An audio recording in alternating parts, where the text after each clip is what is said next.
what's beautiful about it is that we're still looking at human movement, and we're still looking at human behavior. It's a little more nuanced. We have to dial into it a little bit more. I'm not saying that every trainer has the capacity to work with this population, but those who do realize, I think relatively quickly, that this is applicable to many different athletes and populations.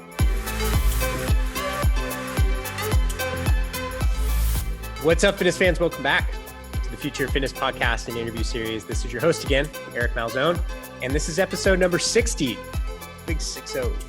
And I talked to Eric Chessen. So Eric is the CEO founder of autismfitness.com, and Eric has been working with the autistic population since 2003. So in my simple math, I believe that's 15 years. It's a long time. And he's now developed the PAC system. And I will tell you all about it here in a second. They do certifications for it. Before I do, I have a pretty fun announcement. We have another podcast coming.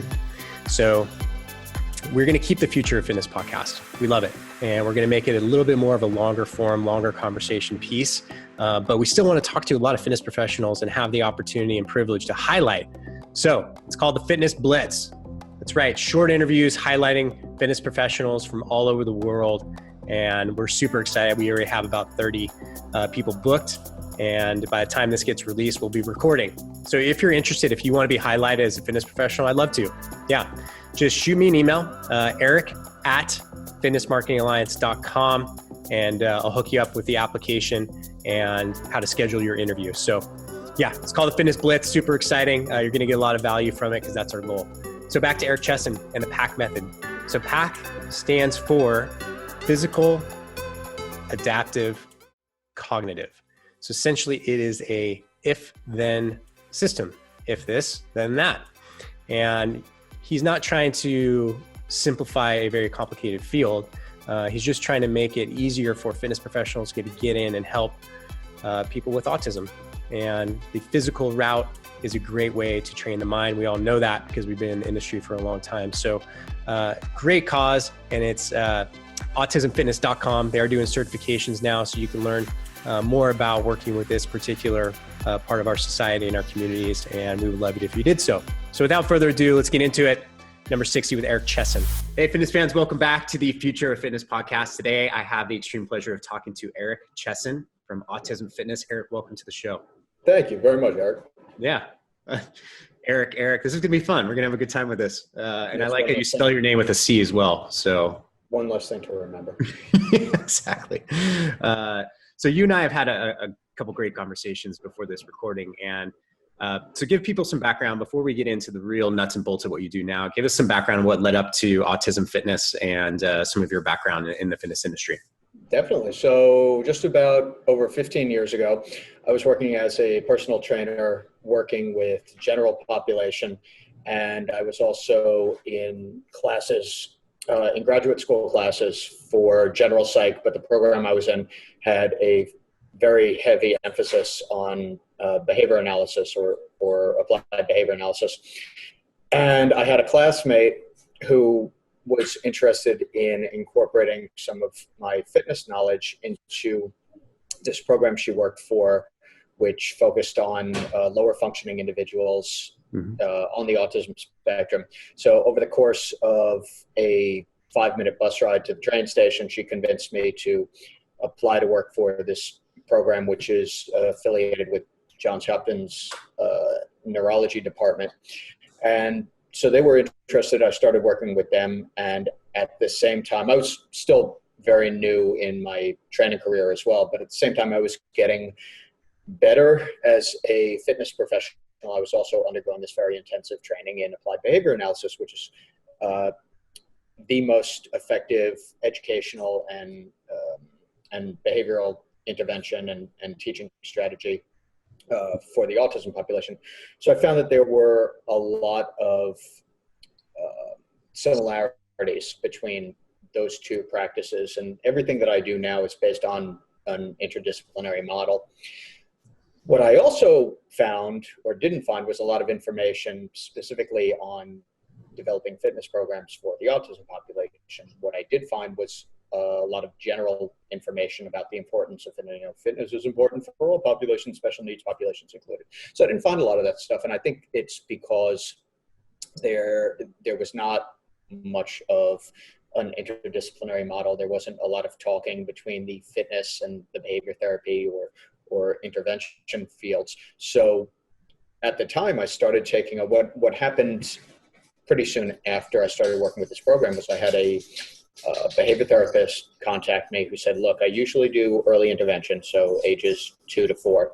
She said, I just took on these two cases. They're both 12-year-old boys. I have no idea what the hell to do with them. Can you help? And I said, yeah, I think I can. So I started working with these boys, and early on, and a couple misconceptions that I like getting out of the way. Yeah.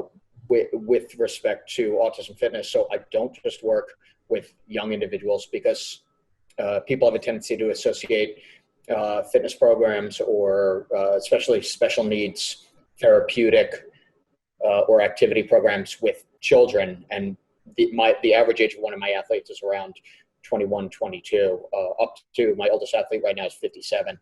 And the second part is whether or not it's for just higher functioning individuals. And I've never been in the position or taken the position of cherry picking or selecting specific individuals who I thought would be a good fit for the program. Certainly early in my business, because I was trying to build a business, and because I had the training background, I said anybody and everybody, which really benefited the methodology that I developed, because that meant it had to work for every single individual. So I started off my career working with some really low functioning individuals, both from a cognitive perspective and then from an adaptive or behavioral perspective also. So it's not as though the program is for high functioning individuals between the ages of 6 and 12. It's quite the opposite most of the time. I get a lot of nonverbal athletes, and a lot of my athletes don't start off enjoying fitness programs. So now, 15 years later, what I do on a day-to-day basis is work one-to-one or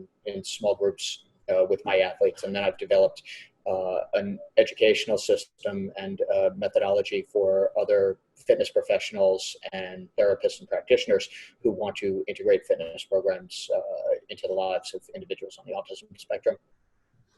Awesome. So that's quite a journey.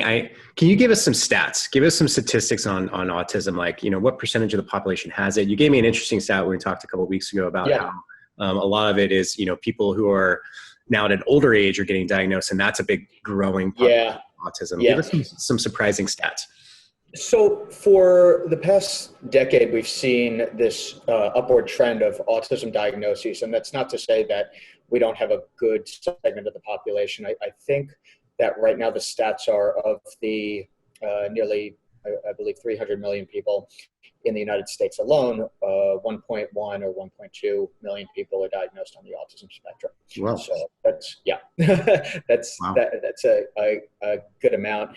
And the statistic that's usually in place or seen the most is 1 in 68 children are diagnosed somewhere along the autism spectrum.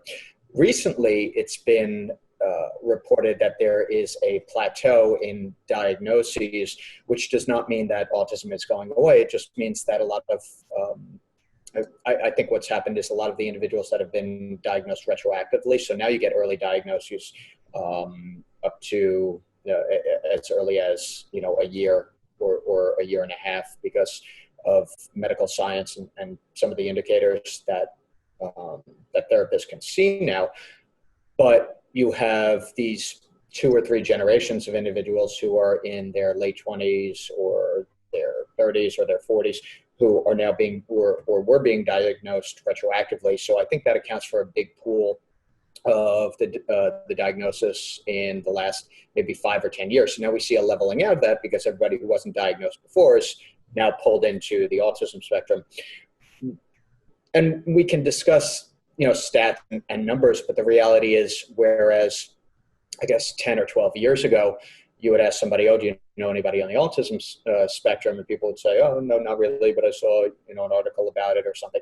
Now you ask somebody and they say, oh yeah, my neighbor or my cousin, or So I think people have a much more first or second-hand relationship with somebody on the autism spectrum now. And I think there's a much better cultural awareness of what autism is and what autism is not at this point. And that's a lot of public education.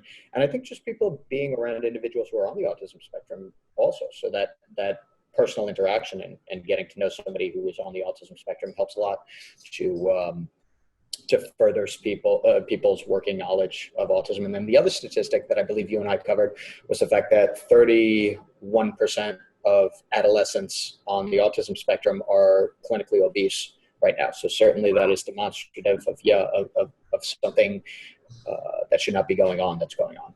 Yeah. How does that obesity rate compare to just the general public? Do we know that? I believe the current obesity rate in neurotypical adolescents is somewhere between, I don't have the statistic in front of me, but I think it's somewhere between 17 and 23%. Okay. So it's higher. Now, excuse my ignorance on this, but if I'm listening, I'm a fitness pro, and probably most people don't ask this question. They just kind of assume, but what is the spectrum? What does that mean? Sure. So the autism spectrum, because we see such a difference in ability levels and in symptoms within autism. So we have individuals who are very high functioning, who might have some social abnormalities, but can really be generalized or mainstreamed with neurotypical and normally functioning individuals. And then we have the severe end of the spectrum where we get a co-diagnoses of severe cognitive impairment also. And usually towards the lower end is where we see individuals who can be self-injurious or aggressive or have very limited productive verbal skills. We get our nonverbal individuals. We get our individuals who have a lot of difficulty following if-then contingencies. So far more deficits. And we see significant motor deficits, at least in my experience, across the spectrum as well. But even between the extremes of very low functioning or very high functioning, we have our mid-range or slightly higher functioning individuals, and especially for adolescents and teenagers who we would say, well, they definitely have an autism diagnosis, but they can still interact and they can still form meaningful relationships. They often have the most difficult time because they don't quite fit in with the lower functioning individuals, but they have a lot of difficulty socializing with higher functioning individuals and following what we take for granted as social norms and nuance and things that are intuitive. So that's the deficit there. And the way I describe it is for all of us, cognitively and socially and emotionally, all of our skill sets, and this can go into physical as well, all of our skill sets are not on-off switches. We're all a combination of dimmer switches. And so for you and I, who presumptively our social skills are relatively high, we can say, okay, our social skills are probably operating between an 8 and a 10 on that dimmer switch, because it was set at 8 when we were young, and because of good parenting and good socialization, we're able to maintain and enhance those skills. For the autism population, for some individuals, we're talking about socialization starting at like a 0 or a 1. So on that dimmer switch, it's existent, and it's not a question of whether or not they want to socialize, more as the skill set just isn't there yet. So it's something that we have to plan for, the same way you or I would have to learn math or any other educational skill because it's not innate. It's the same way individuals on the autism spectrum have to learn socialization. Yeah. Interesting. So it sounds like can people on the spectrum, can they move around on the spectrum over their lifetime? Or is That's a really good question. It's interesting because we don't know what the ceiling is for skill development. So I haven't known any individuals to move from like mid-range functioning to higher functioning necessarily, but certainly the skills that are deficits, we can enhance those a lot. And what I've learned most is that we can never presume that there is a specific end range. We're all going to have end ranges to our skills. Right. It's a question of the specific limitations being fuzzy or gray rather than there being unlimited potential. Because we talk about unlimited potential, and that's, what does that mean? But when we say, well, this individual can actually make friends, we just have to facilitate that. And I've seen even in low functioning individuals with whom I've worked for years, when those skill sets are focused on and when it's approached in a meaningful, strategic way, yes, they can have socially meaningful relationships. So it sounds like a lot of it too, from what I'm gathering, is that the assessment of the individual is extremely important. Is that correct? Oh, yeah. So talk to us about, I know you spent a lot of time, you developed a system for this, especially within your scope of practice. So give us some insight into, I believe you call it's the PAC profile system. Tell us about that. So what I found was, certainly there was no specific, this actually came, so I went to an FMS training well over a decade ago. And what I realized coming out of that, I said, this is the screen has a lot of value, but I can't even get most of my athletes to go through the activities in the screen are too complex for a lot of my athletes. So number one, I need something that is more specific to the average skill set of my athletes. And the second part is, what I don't need is, I don't need a screen, I need an assessment. And the differences between a screen and an assessment, a screen you want as limited pre-teaching as possible, because you don't want someone to try to, even if they aren't aware of it, trying to game the system and do as best they can. With an assessment, go as many times as possible. I just want to see, your best current performance of that particular skill set.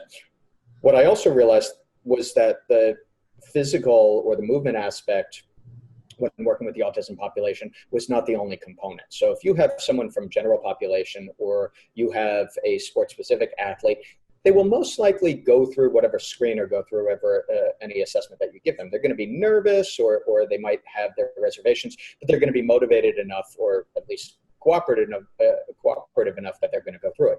That is not always the case with our autism population. So I thought, what are the most important factors when working with this population and actually getting data that's going to be relevant? So I thought, there's the physical component of the exercises, and to whatever degree they can do them, but then you have the adaptive component, which is really important with this population. And that simply asks, how motivated are they to perform this particular exercise in this particular situation? Do we have to incentivize it somehow? Do we have to add a break? How many repetitions of a medicine ball push throw will they do before they wander off because they're getting off task? And so that's the A in the PAC profile. And then we have the cognitive component, which is, we're not just looking at low functioning or high functioning, because that doesn't tell us a lot with respect to how we're going to teach something. So we're looking at, how best do they learn this particular activity? So can I mirror it for them? Can I raise my arms up overhead and then they'll mirror me in an overhead press? Or do I actually have to get involved and perform a physical prompt and guide their elbows and their arms through the overhead press and then fade back? So the goal for any of this, for any skill set with anybody, is always independent mastery. You want them to be able to do it on their own, with you providing minimal coaching and cueing, and then you want them to generalize it to new and novel situations. I mean, that's the fundamental basis of why we engage in fitness and physical activity, unless we're talking about sport-specific training, right? So I thought these are the three fundamental areas of ability that we have to account for when working with this population, because if we're not using the right progression or regression, particularly regression of a physical activity, they're either not going to be able to do it, or there's going to be a lot of compensation. And with this population, you have a lot of strength deficits, a lot of stability deficits, a lot of motor planning deficits. So that's going to be a factor in your exercise selection. From an adaptive perspective, if you have low motivation to perform a squat, for example, we're not just going to eliminate it and say, well, they don't want to do it right now, so they don't have to do it. We want to incorporate it somehow, but we have to incentivize it in order to get them initially to be cooperative or compliant with that situation. And eventually what happens is they start enjoying it. So it might become reinforcing for them. And then from the cognitive perspective, we're all familiar with coaching and cueing. In this case, it has to be very strategic, and there has to be a plan for fading that coaching cue, because I don't want to be physically prompting my athlete through an overhead press for the next 3 to 5 years. I don't. I want to be able to fade myself back and have them do it independently, so I can grab my iPhone and film them doing it and then throw it on Facebook. So my goal, our goal as coaches, is always to be to make ourselves unneeded in that particular exercise situation, so that we can move on to more complex stuff. So that's the same thing that I'm doing with my athletes. Awesome. And so it's the PAC system. So physical, adaptive, cognitive. Yep. And if all 3 of those accounted for, good things are going to happen. And if something's gone off a little bit, I usually refer to it as the wheels falling off. We examine what's going on. Is it that the exercise is too challenging? Is it that the individual isn't sufficiently motivated? Or is it that my coaching and cueing is not sufficient for their learning style with that particular activity? Yeah. The first thought that pops in my head when I hear you talking about the PAC system is that, I imagine if you learn all this and you get good at or competent with dealing with, special needs and autism specifically in this case, that all of your other clients will benefit, right? Yeah. Yeah. Well, I've had people come up to me after seminars or presentations, and they'll kind of pull me inside and said, this works with general population too. And I say, yeah. I had probably one of the best quotes this year came from, I just got back from St. Petersburg, Florida, doing my the level 1 Autism Fitness certification. And one of the participants there said, going through all of the maladaptive behavior stuff, you're just putting together some of the worst traits of my general population clients. I said, yeah, it's all, I was laughing. I said, it's all human behavior. Right. So it's all human movement. What's beautiful about it is that we're still looking at human movement, and we're still looking at human behavior. It's a little more nuanced. We have to dial into it a little bit more. Now, that's not to say that somebody should be just entering into this world with no training and no understanding and not a deep appreciation for how nuanced and challenging this can be. I'm not saying that every trainer has the capacity to work with this population, but those who do realize, I think, relatively quickly that this is applicable to many different athletes and populations. So let's talk about that. What makes can you identify what makes a competent coach or trainer within this specific sphere? Like what do you look for that? Is it, is there certain qualities that make a good coach? Is it experience? Yeah, I think the ability to just kind of go with it and not to question how weird something is, but just to question, well, what is the function of this right now? And there's a certain amount of empathy that goes along with it. Not empathy so much as, oh, everything's okay because everybody's different, but empathy in that you understand someone may not be understanding the way you're coaching something right now, and the ability also to hold off on ego too, because it's not about what I can do. I mentioned in this past weekend during the certification seminar also that one of the great things about being the founder of Autism Fitness, it's kind of being the anti-celebrity trainer, in that if I'm working with a new athlete, they don't care that I'm the founder of Autism Fitness. They don't care that I'm certifying people around the world. They don't care at all. Yeah. So I have to approach each one of my athletes on a daily basis, bringing them the best possible situation, creating the best possible environment for them, because my reputation means absolutely nothing to them. Yeah. Yeah. And that'll keep you free of your ego getting in the way of your training and coaching, because that means it has to be effective. Yeah. Yeah. In some ways it might be liberating too. Oh yeah. Right. Yeah. It's just get this right. Yeah. Do what works, because it may be the case with my athletes. I don't do 6 to 8 week transformation programs. We're looking at this as lifeline. I don't do beach I don't do beach abs for the autism population. All right, let's see if we can progress this overhead press or this squat or this band row a little bit over the next 6 to 8 weeks. So I don't have a specific time frame for, I'll tweak something, or I'll change a prompt if it doesn't seem to be working effectively, but I don't have a very specific timeline for goals and outcomes, because I just don't know what it's going to look like all the time. Yeah. And I mean, I'm just putting myself in your shoes. I'm sure there's, incredible amount of challenges of working with this population, but also I think, like, God, how many times, have I given someone the straight talk of, like, this isn't about a 6-week challenge and how many inches by your life. And they're like, okay, cool. Thanks for the talk. I'm going next door. Right. Yeah. And that happens all the time in fitness business. Yeah. And we have to measure that. I'm fortunate in that I have the parents who I work with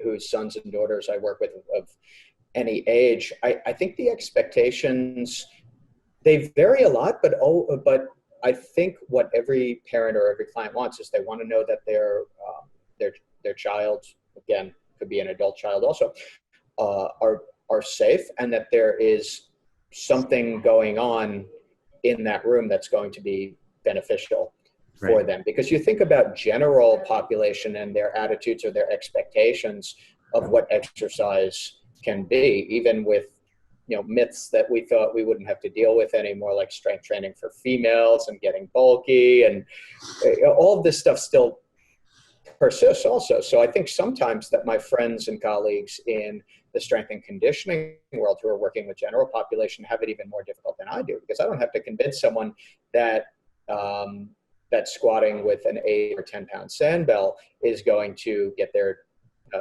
female child bulky. Like, that's the last thing that they're concerned of. So there are certainly things that I have to demystify, but nothing to that effect. They just want to know that something good is happening. And what's cool about that is I can show them the possibilities that they may initially have thought, that we can go way beyond that. Yeah, that's awesome. That's awesome, Eric. So you mentioned your certification process. Give the fitness community a little idea of how that works if they want to start looking into it. Yeah, definitely. So the Autism Fitness certification we launched last year. In May, it'll actually be a year since we did the first one here in the New York area. And so now we offer that throughout the country. We did one in Toronto also, so we can say we're international, but throughout the country, we're offering the level 1 certification. So when people register for the level 1 certification, they get access to the Autism Fitness Toolbox. They get access to the level 1 guide and manual, and they get access to the 2-day level 1 certification event, which is two full days of both conceptual and hands-on training. And then after that, they have to complete the level 1 exam with 90% or better. And then the practitioners that we have get listed on the Autism Fitness website. And those are the people that I want to promote, because I get emails every day from people all over the world, like everywhere. I don't think there's a continent from which I haven't had an email about, do you have a program here? So me working with my 15, 16 athletes here in the New York area, I'm booked. So what we need are more people, and I'm not only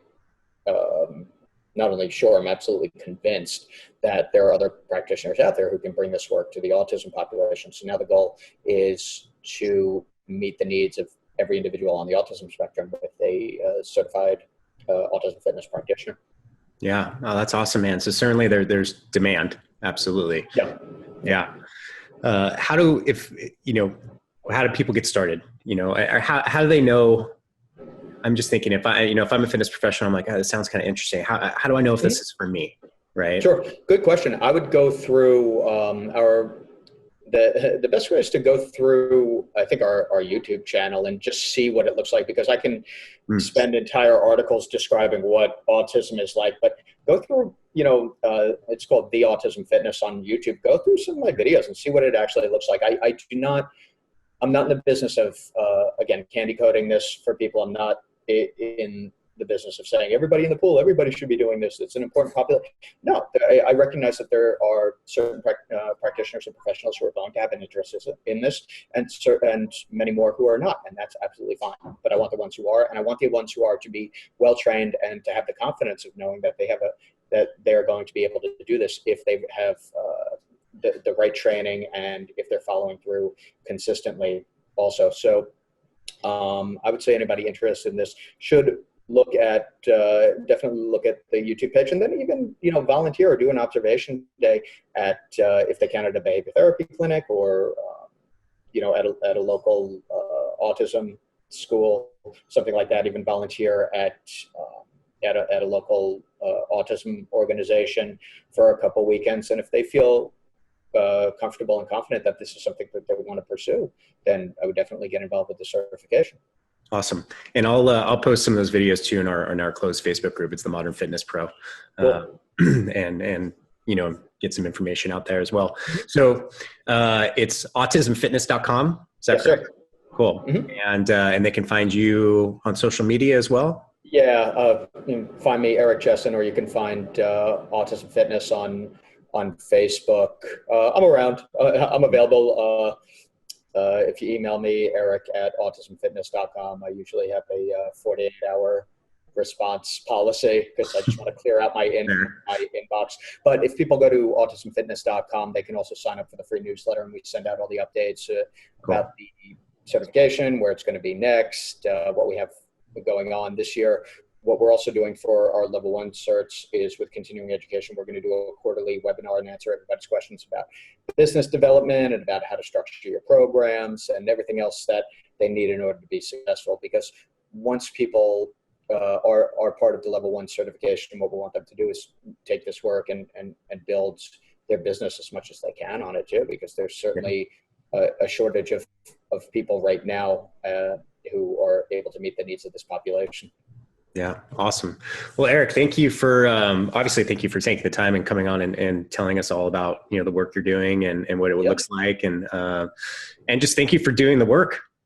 This is, it's great. I'm glad that, I always say, true entrepreneurs within the industry see a problem and then take responsibility for it and move forward. So it's absolutely what you're doing. And I appreciate it. I'm happy to do it. Thank you for the acknowledgement, Eric. Yeah, you're welcome. So I know you and I will be talking soon, but that's it for this episode. This is Eric Chessen from Autism Fitness, and thanks for listening, guys. Thank you. Hey, fitness fans, don't leave yet. This is your host, Eric Malzone, and I want to personally thank you for your support and listening to the Future of Fitness podcast and interview series. If you have a few minutes, I would greatly appreciate if you went to iTunes and gave us a favorable rating, as well as go to our YouTube channel and subscribe there. That'd be fantastic. If you know of anybody who'd be a great fit for this show as a guest, please hit me up at eric@fitnessmarketingalliance.com. That's Eric with a C. Also, I have 3 questions for you. Number 1, are you a fitness professional who's been in the industry for over 7 years? Question number 2, do you have an online revenue stream or multiple online revenue streams? Question number 3, are you ready to break loose from your local market and take advantage of all of the opportunity out there in the online world? If you are, I want you to go to fitnessmarketingalliance.com/mastermind. This will lead you to our Level Up Mastermind group and all the information that you need to know. This is a group for high-level thinkers within the industry who are ready to break free. So go check it out. It's fitnessmarketingalliance.com/mastermind. Let us know if you have any questions. Thank you again for listening. I greatly appreciate your support. We'll keep it up from our end as well.